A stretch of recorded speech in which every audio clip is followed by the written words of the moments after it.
Okay, so it's super early in the morning, nice and cloudy. I left the Sport out overnight facing the east, facing the morning, but I see a little moisture on the reflector. That's a good sign that these eggs are cooked. Oh yeah, sweet.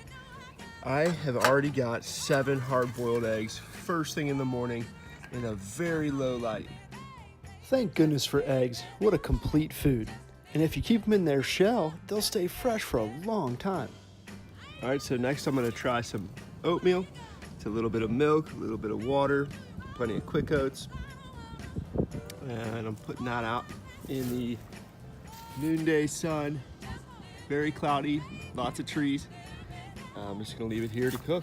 I think it'll get the job done. Okay, again, gray day, but the oatmeal is done. We've got another meal. I am staying plenty fueled. I'm gonna add some nice little sugars and cinnamons and nuts to this. I figured I'd allow myself a dollop of fresh Greek yogurt to keep my gut happy. My niece Audrey invited me over for a slow roasted chicken dinner. Okay, certainly a cloudy day, the sun nowhere to be found. I went ahead and did some things that'll slow roast, some more stable foods again. This is, I find that things that look like crap actually end up tasting really good.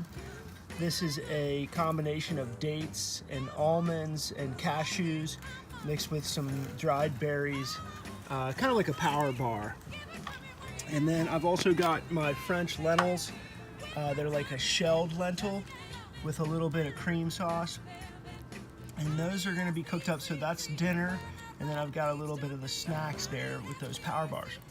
Sweet. Well, the Sport delivers on a poor cloudy day here.